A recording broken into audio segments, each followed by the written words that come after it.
So today is Saturday the 14th of May 2016, and I've had a right roller coaster of starting this Soul Source. Always going really well to Monday the 9th of May, and as my blog shows, I came off the wagon a little bit, but not a little bit, a lot, because I didn't even just stuff up on these just before weigh-in day. I then let it roller coaster all week.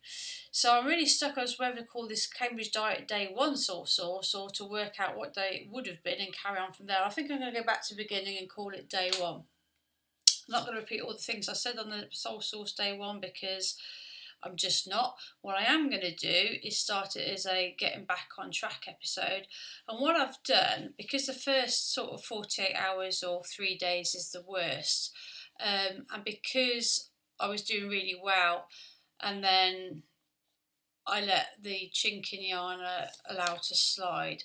I've come up with something that might help people, least of all myself, that will help get through those first 48 hours a bit easier. And one of the things I've done is to print out literally a 48-hour chart. And I'm going from midnight last night, and each hour that goes by that I stick to this diet, I put a line through it.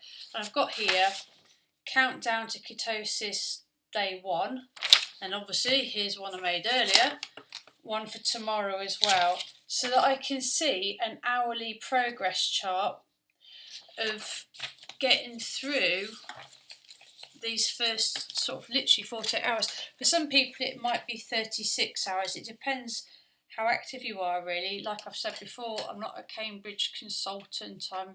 I'm just sharing my journey. I'm not medically qualified or otherwise to say what to do or not what to do. I'm just sharing my journey, and I have got a background, believe it or not, in the health and fitness industry. I just seem to happen to have been keeping fat for the past I don't know, 6 or 7 years rather than keep fit, but still. Anyway, for people that have been following my little blog, the main reason I want to lose all my 3 stone of extra weight, 2 stone to get to a major goal actually, and 3 stone if I give it a good go, but certainly 2 stone is realistic, is for my children. And I've sort of jokingly said about my little lad who is 4 years old. I've just made a little video with him wanting me to look like Miss Marvel. Ta-da, here's what I made earlier, just in case you didn't know what she looked like. And I think because whenever I say to him, what goals do you have, or what do you wish for, whenever he has to make a wish, he always wishes to be big and strong. Probably programming going on there from watching superheroes on TV, and I'm not going to start rattling on about society's values and pressure on young children to look beautiful like princesses or ripped and muscular like superheroes. But anyway, his thing is to be big and strong. So in the process of me telling my Cambridge consultant, Maria, the motivator of Worcester, about this, she's doing a course on getting the right diet mindset. And one of the things she texted me when I said in one of my blogs that aiming to be like Miss Marvel was unrealistic, some really thought-provoking stuff. And she basically says here, the reason I fell off, or the main reason, apart from being tired, I broke the diet was because, and I said this in the blog before, I was having a conversation with somebody that was questioning my ability to stick to my goals, and I could sense that they were feeling uncomfortable about their life and their circumstances, and so in my head, to make them feel better, I self-sabotage and self-destruct my diet to make them feel better about themselves. Behaviour that I've done in the past. Long story, it's not a psychotherapy session, it is what it is. But anyway, she wrote me this. She said, when we improve ourselves, i.e. get slim, go to university, get a better job, move house, etc., we consider the effect that will have on our tribe. And she said, who is your tribe and how would they respond to Marvel Mum? In other words, like birds of a feather flock together. And if you're not mentally prepared to deal with people, sometimes well-meaning family, friends, work colleagues or whatnot, about how you're going to change, not just physically, but mentally too. That sometimes people will engage in behaviour that tries to put you off track because it has implications for them. So what she's doing, she's getting me to think about how my tribe, the people I associate with, would respond to the new me. Now I know I've got an awful lot of really, really good friends on Facebook, for instance. I'm in the public eye for one reason or another, and I've got a lot of people who back me because they know my circumstances.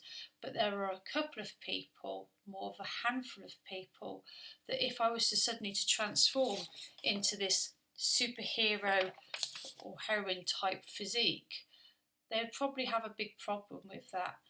Not because of just the physical transformation. You're going to get things like you being vain, or you're reinforcing society values of what women should look like, or there's going to be a lot of negative things. Never mind the fact it's for me to do my child proud.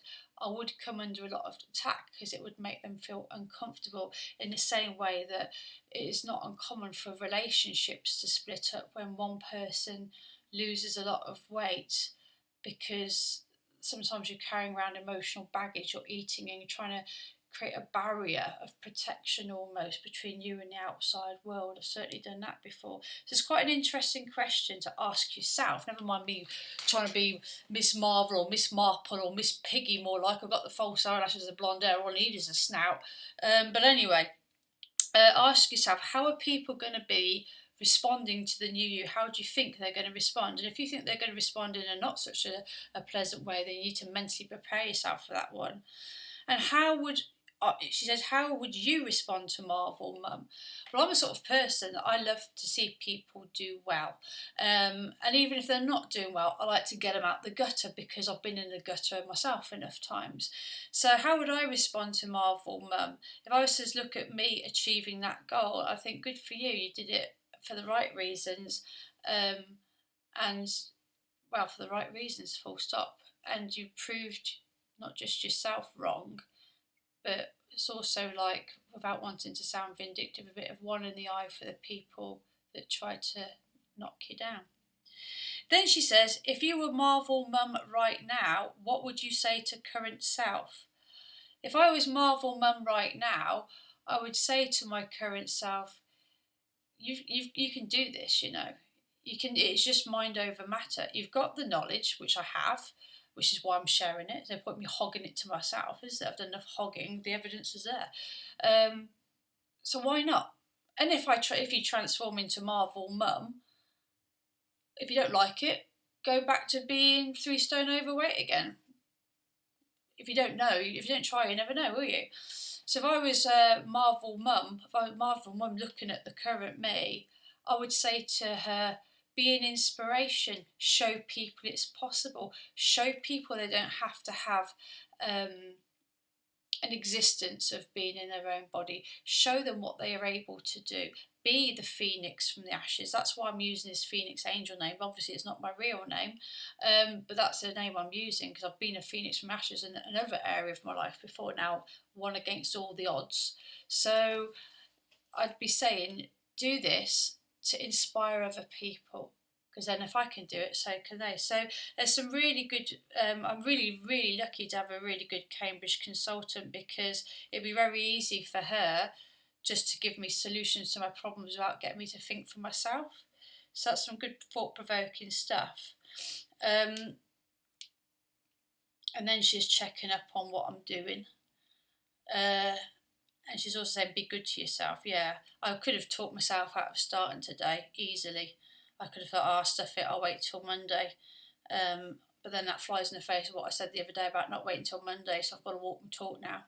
Anyway, so it's a really good thing, actually, a really good tool, especially at the start of this journey, without wanting to think too much and not psychoanalyse everything too much, to imagine yourself in your new you and what your new you would say to yourself as you are now, not just in maybe your dieting life or slimming life, but just life generally.